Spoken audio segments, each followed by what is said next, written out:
बिस्मिल्लाहिर्रहमानिर्रहीम। अस्सलाम वालेकुम नाज़रीन, मैं हूं आपका होस्ट अहमद फवाद। दो खबरें हैं जी आज की व्लॉग में आपसे शेयर करूंगा। पहली बड़ी खबर और ब्रेकिंग न्यूज ये है कि इमरान खान साहब की हिकमत अमली कामयाब हो गई है और चीफ साहब को इमरान खान साहब ने अपने घुटनों के बल बैठने पर मजबूर कर दिया है। चीफ साहब ने एक बड़ा जो फैसला था वो वापस ले लिया है। कुछ एक्सक्लूसिव डिटेल्स हैं जी, वो आपके साथ मैं शेयर करूंगा। और दूसरी खबर आपके साथ ये शेयर करनी है कि इस वक्त ताकतवर हल्के और मुस्लिम लीग नून दोनों एक दूसरे को इमरान खान साहब का नाम लेकर जो है वो डरा रहे हैं। एक तरफ से ये कहा जा रहा है जी कि हम खान साहब को बनी गाला शिफ्ट करके अपने मामला तय कर लेंगे और फिर उसके बाद आपके साथ क्या होगा ये आप जानते हैं। तो दूसरी तरफ भी ये तड़ियां लगाई जा रही हैं कि नहीं, हम भी खान साहब को राब्ते जो है वो कर रहे हैं और हम खान साहब से ये कह रहे हैं कि हम खड़े होने के लिए तैयार हैं, हमें पॉलिटिकल स्पेस दे दी जाए और फिर उसके बाद आपकी रिहाई भी हो जाएगी। इस पर भी कुछ एक्सक्लूसिव डिटेल्स हैं। आजम नज़ीर तारड़ जो कि वफाकी वज़ीर कानून है, उन्होंने एक बहुत ही इंपॉर्टेंट स्टेटमेंट दे दी है इमरान खान साहब की रिहाई के हवाले से। कब खान साहब की रिहाई होगी, क्या पैगाम पहुंचाया जा रहा है इमरान खान साहब को, इस पर भी कुछ अहम तरीन तफसीलात हैं, एक्सक्लूसिव डिटेल्स हैं, वो भी आज की व्लॉग में आपके साथ में शेयर करूंगा। तो सबसे पहले पहली बड़ी ब्रेकिंग न्यूज की जानिब नाज़रीन बढ़ते हैं। इमरान खान साहब की हिकमत अमली जो है वो बिलाखिर कामयाब हुई है और ज़िमनी इंतखाबात जो कि इलेक्शन कमीशन ऑफ पाकिस्तान ने शेड्यूल जारी किया था, इमरान खान साहब ने इसका बाइकआउट किया था और अपनी पार्टी जो थी उसके रहनुमाओं को भी, पाकिस्तान तहरीक इंसाफ के जो MNAs थे, जो कमेटी थी उसको भी ये कहा था कि आपने ज़िमनी इंतखाबात का बाइकआउट करना है। लेकिन इनिशियल तौर पर तो PTI के अंदर मौजूद जो कंप्रोमाइज लीडरशिप है जी, वो ये कहती रही कि नहीं जी, हमें सिस्टम का हिस्सा रहना चाहिए, हमें इलेक्शंस का जो बाइकआउट है वो नहीं करना चाहिए। लेकिन उसके बाद इमरान खान साहब ने भी क्लियर किया कि नहीं, इलेक्शन का जो बाइकआउट है वो होगा। तो बहरहाल जी अब खबर ये है कि इमरान खान साहब के इस बाइकआउट के बाद इलेक्शन कमीशन ऑफ पाकिस्तान ने ज़िमनी इंतखाबात का जो शेड्यूल जारी किया था, इस शेड्यूल को मुलतवी कर दिया है। ये बहुत बड़ी ब्रेकिंग न्यूज़ है जी। वो लोग जो क्रिटिसाइज कर रहे थे कि इमरान खान साहब ज़िमनी इलेक्शन में हिस्सा नहीं ले रहे, इमरान खान साहब ने कहा था कि सिस्टम को लेजिटिमाइज हमने नहीं करना। और अब आप देखें कि घुटने टेकने पर चीफ इलेक्शन कमिश्नर ऐसे मजबूर हुए हैं जी कि बिल आखिर ये जो शेड्यूल था ये वापस लेना पड़ा और ज़िमनी इंतखाबात जो कि जिसका शेड्यूल जारी किया गया था वो अब मुलतवी हो गए हैं। तो ये 9 हल्के हैं जी जहां पर ज़िमनी इंतखाबात का शेड्यूल जारी हुआ था। इनमें एक NA 66 Wazirabad, NA 96 Faisalabad, NA 104 Faisalabad, NA 129 Lahore, NA 143 Sahiwal और इसी तरह से PP 73 Sargodha, PP 87 Mianwali, PP 98 Faisalabad और PP 203 साहिवाल। ये जो इलेक्शन शेड्यूल है जी वो बिलाखिर इलेक्शन कमीशन ऑफ पाकिस्तान की जानिब से मुलतवी जो है वो कर दिया गया है। तो इसी हिकमत अमली के ऊपर इमरान खान साहब को PTI की जो कंप्रोमाइज लीडरशिप है वो कह रही थी कि नहीं जी, हमने तो इंतखाबात में हिस्सा लेना है और कमेटियों से हमने इस्तीफे भी नहीं देने। लेकिन फिर उसके बाद इमरान खान साहब अपने फैसले के ऊपर अटल रहे। इमरान खान साहब ने कहा कि मेरी जो हिदायत है वो तो यही है, लेकिन फिर भी कमेटी दोबारा बैठे और दोबारा आप डिसाइड करें, अपनी सिफारिशात दें, फिर उसके बाद में अपना फैसला जो है वो सुनाऊंगा।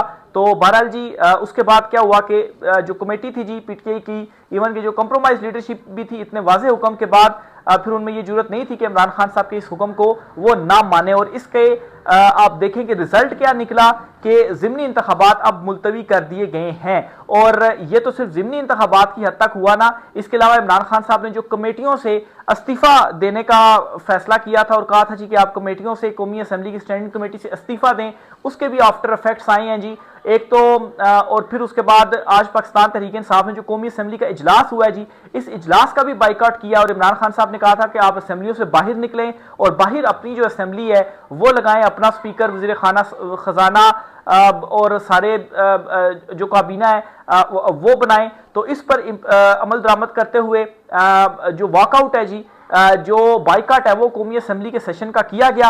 अब उसके रिजल्ट आप सुने। एक तो जब इस्तीफे दिए गए तो स्पीकर कौमी असम्बली बड़े भागे भागे पहुंचे कि नहीं, मिलकर चलते हैं, मुस्बत किरदार अदा करें और कहते हैं जी कि इस्तीफे मंजूर नहीं करेंगे। एक तो इनको ये भगदड़ जो है वो मची और आज जो कौमी असम्बली के इजलास का बाइकआउट किया गया उसका ये रिजल्ट निकला है जी कि आजम नज़ीर तारड़ जो हैं उन्होंने कौमी असम्बली के फ्लोर पर खड़े होकर ये बयान जो है वो दिया है। उन्होंने कहा है कि इमरान खान साहब की रिहाई की तरफ बुनियादी तौर पर उन्होंने इशारा किया है और कहा है कि आपका लीडर आ जाएगा, इनके लिए अदालती फैसले आ जाएंगे।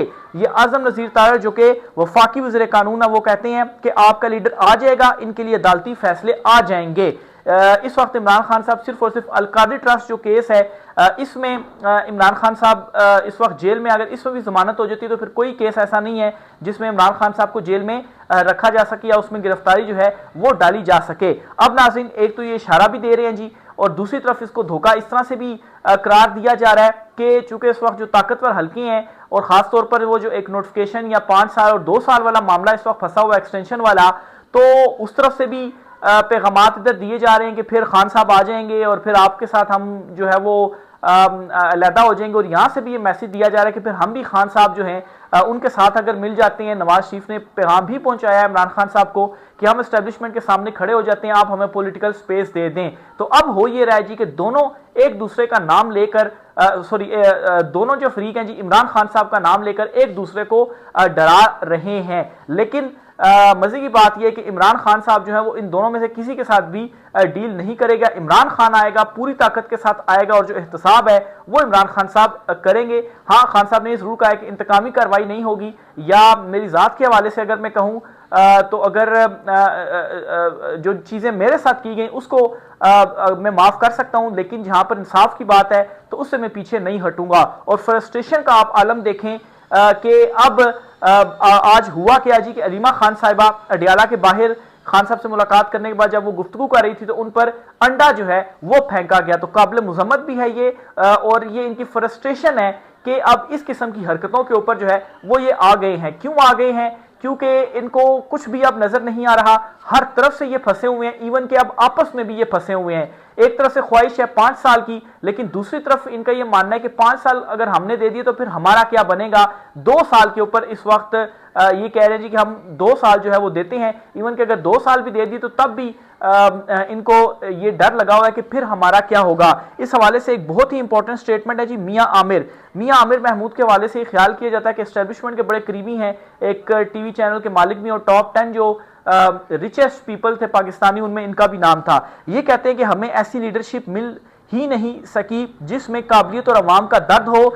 ऐसी लीडरशिप लाना होगी जो किसी सिफारिश, एस्टेब्लिशमेंट या खानदान की वजह से सामने ना आए। तो ये भी हुकूमत की तब्दीली की जो बात है जी वो कर रहे हैं। इससे पहले मोहसिन नकवी को भी वज़ीर-ए-आज़म बनाने के हवाले से जो गुफ्तगू थी वो हुई। तो ये सारी चीज़ें इस चुनतखब हुकूमत के लिए भी पैगाम है जी कि आप लोग तो डिलीवर नहीं कर सके, आप लोग नाअहल हैं, ख़ानदानी सियासत है, एस्टेब्लिशमेंट के बलबूते पर और फॉर्म 47 के नतीजे में आप जो है इस वक्त हुकूमत में बैठे हुए हैं, और इनको ये डर है जी कि एक मरतबा अगर चीज़ें क्लियर हो गई तो यानी कि मजीद जो नोटिफिकेशन है 2 साल का या 5 साल का वो हो गया तो फिर उसके बाद हमारा क्या बनेगा।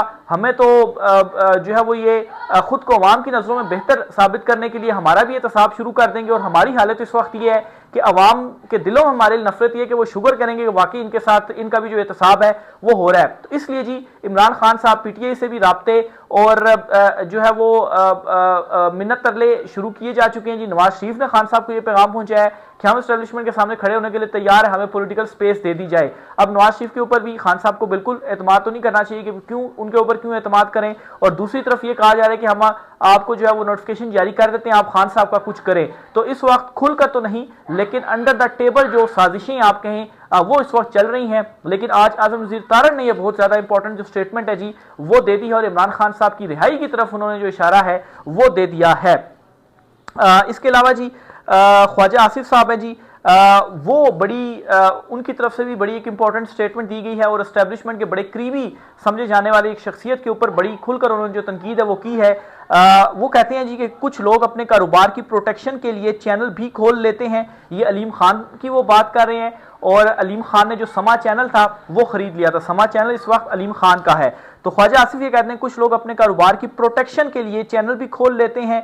एक चैनल मालिक 70 करोड़ का नुकसान कर रहा था, लेकिन उसका कहना था कि मैं इस चैनल की वजह से 5 अरब कमा भी लेता हूं। ये बदले की तिजारत है कि आप चैनल खोल लें, आपके पास बेशुमार दौलत है, आप असेंबली की सीट खरीद लें। तो ये किसको बातें सुनाई जा रही हैं? एस्टेब्लिशमेंट के सबसे करीबी समझे जाने वाले अलीम खान को बातें सुनाई जा रही हैं। तो इसका मतलब ये है कि एस्टेब्लिशमेंट और इस वक्त हुकूमत के दरमियान जो खींचातानी चल रही है वो अब इस तरह के जो बयानात हैं जी उसकी शक्ल में सामने आ रही है। और सच इस वक्त ये है कि हर कोई इस वक्त फंसा हुआ है, सबकी जो जान है वो इस वक्त फंसी हुई है। ये अगर मतलब है कि आगे जाते हैं तो तब भी आगे इनके लिए खाई है, पीछे मुड़ते हैं तो पीछे भी इनके लिए कुआं है, इवन के साइडें भी इनकी महफूज जो है वो नहीं है, वहां पर भी इनके लिए खाइयां हैं। तो कोई रास्ता इस वक्त इनके लिए नहीं बचा हुआ। तो ये जी ख्वाजा आसिफ साहब हैं, उनकी जानिब से बड़ी इंपॉर्टेंट जो स्टेटमेंट है वो दी गई है। फखरुर रहमान साहब सीनियर जर्नलिस्ट हैं, उनका एक मैं जो ट्वीट है आपके साथ शेयर करना चाहता हूं जी, जिसमें उन्होंने भी आर्मी चीफ साहब की जो टेन्योर है उसको 5 साल और 2 साल का जो जिक्र है उसमें उन्होंने किया है। कहते हैं जी कि army chief 3 year tenure to end on November 28 नवंबर को आर्मी चीफ साहब की जो मुद्दत है वो खत्म हो रही है 3 साल की। 5 years amendment tenure is for fresh appointment not re appointment. Nawaz Sharif at odd and cold war is ensuing since last week. तो ये जो 5 साल की री अपॉइंटमेंट या फ्रेश अपॉइंटमेंट का मामला है जी, इसके ऊपर नवाज शरीफ की ओल्ड और ऑड एंड कोल्ड जो वार है जी वो जारी है पिछले एक हफ्ते से। ही news they will be out of power after end 5 years appointment, यानी अगर 5 years की अपॉइंटमेंट देते हैं तो उसको मालूम है कि वो फिर इक्तदार से भी जाएंगे। तो ये जो 10 साल के प्लान था ना जी, वो सारा के सारा वो शेर अल मरवत की जुबानी बढ़ गया है। तो बहरहाल जी ये उनकी जानिब से ट्वीट थी। इसी तरह से हबीब अकरम साहब ने ये दावा किया है। ये सारी चीज़ें मैं अपना जो शुरू मैंने सारे आर्गूमेंट्स दिए उसके सपोर्टिंग में आपके सामने रख रहा हूँ जी, कि यहाँ से भी कुछ चीज़ों की आप कहें कि तस्दीक हो रही है कि वाकई ये जो चीज़ें हैं ये हैपनिंग्स हैं वो हो रही हैं। हबीब अकरम साहब सीनियर सहाफ़ी हैं, वो कहते हैं कि पाकिस्तानी सियासत में नई सफ़बंदी हो रही है, नई सफ़बंदी हो रही है जिसमें इमरान खान, महमूद अचकज़ई, अल्लामा नासिर अब्बास और एक और अहम सियासी शख्सियत इकट्ठा होने के करीब आ रहे हैं। एक और अहम सियासी शख्सियत मेरा जो अंदाज़ा पड़ता है वो शायद खाकान अब्बासी हो सकते हैं, बहरहाल उस पर मैं कन्फर्म नहीं, वैसे मेरा अंदाज़ा है। जब ये फ्रंट बन जाएगा तो सूरत हाल बदल भी सकती है, इस पर काम हो रहा है। इमरान खान अपने 1-2 करीबी साथियों की पोजीशन बदलने के बारे में तकरीबन यकसू हो चुके हैं। 1-2 करीबी कौन से साथी? एक तो अली अमीन गंडापुरा, इस हवाले से इमरान खान साहब ये डिसाइड कर चुके हैं कि इनको तब्दील होना है, जहन में उन्होंने डिसाइड कर लिया है। लेकिन जाहिर सी बात है चीज़ों को देखकर ही सही वक्त के ऊपर खान साहब ये फैसला करेंगे। अच्छा, ये जो चौथी आम शख्सियत का मैंने पहले जिक्र किया शायद खाकान अब्बासी, इनकी जगह पर चौधरी निसार अली खान साहब जो हैं उनको भी रखा जा सकता है। तो दोनों जो सियासी कद है वो मेरे ख्याल से दोनों चूंकि खैर नून लीग से ही थे और नून लीग फिर उन्होंने छोड़ दी तो सेम ही उसमें आते हैं, लेकिन खैर ये 2 शख्सियात हो सकती हैं, अंदाज़ा है मेरा। तो बहरहाल जी पोजीशन बदल रही हैं और सूरत हाल जो है वो भी बदल रही है और सफ़बंदी जो है वो भी बड़ी इंपॉर्टेंट हो रही है। इसीलिए इस हुकूमत को भी इस वक्त हाथ पाँव लगे हुए हैं जी। और पाकिस्तान तहरीक इंसाफ इमरान खान साहब की जो स्ट्रेटजी थी जी बाईकाट की, ना सिर्फ वो कामयाब हुई बल्कि असेंबली का जो सेशन नहीं आज उससे बाईकाट किया है वो भी कामयाब हुई है। और असद कैसर जो हैं उन्होंने भी आज ये स्टेटमेंट दी है जी कि हम किसी भी तरह की जो एक्सटेंशन है जी उसके हक में बिल्कुल भी नहीं है।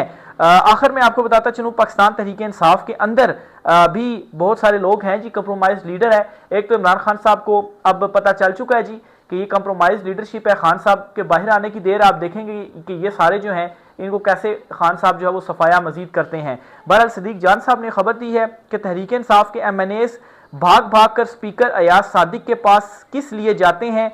जिस दिन 5 अगस्त का अहवाल सामने आ गया कि 5 अगस्त को अयाज सादिक से मुलाकात में क्या हुआ था, इमरान खान इन MNAs को टिकट तो दूर की बात इनकी शक्लें भी देखना पसंद नहीं करेंगे। ये मुलाकातें ज़ाती मफाद के लिए हैं। इन मुलाकातों से इमरान खान को क्या मिला? क्या इमरान खान पर जुल्म कम हो गया? तो 5 अगस्त को क्या था? 5 अगस्त को इमरान खान साहब ने मुल्क गीर तहरीक का ऐलान किया था कि अपनी अपनी जगह पर अपने अपने इलाकों में आपने जो रैलियां हैं जी, जो तहरीक है वो चलानी है, जो एहतजाज है जी पुरअमन वो करना है। और 5 अगस्त को फिर एक ये भी हुआ था कि जब अडियाला जेल के बाहर जाना था तमाम MNAs ने MPAs ने, तो उस वक्त कौमी असम्बली में बहुत सारे पीटीआई के एमएनए ऐसे थे जी जिन्होंने कहा जी कि बाहर तो ताला लग गया असेंबली के गेट को, तो हम बाहर कैसे जाएं, और वो अडियाला जेल बाहर नहीं गए थे। हालांकि महमूद अचकज़ई जो हैं वो अडियाला जेल के बाहर पहुंचे थे, और अगर एक गेट के ऊपर ताला लग गया था तो और भी कौमी असम्बली के बहुत सारे गेट हैं वहां से भी निकला जा सकता था, लेकिन उन्होंने ये जो बहाना है जी वो किया, और मेरे ख्याल से सदीक जान जो है उसी की तरफ इशारा कर रहे हैं। तो ये सारे एक्सपोज हो भी चुके हैं। इमरान खान साहब को भी यकीनी तौर पर बहुत सारी चीज़ों का मालूम भी होगा, लेकिन खान साहब जब बाहर आएंगे तो ये सारी चीज़ें इमरान खान साहब को पता चलेंगी, और वाकई इमरान खान साहब जिन लोगों का इस तरह का जो किरदार रहा है इमरान खान साहब की इस हकीकी आज़ादी की उसको उन्होंने नुकसान पहुंचाया, उनकी तो खान साहब शक्लें देखना भी पसंद नहीं करेंगे। पीटीआई में होना या पीटीआई का टिकट मिलना तो बहुत दूर की बात है। तो ये चीज़ आज कुछ आमदीन तफसीलात थी। राय का सार कीजिएगा। आज के व्लॉग से इतना ही, इजाज़त दीजिए। अल्लाह हाफिज़।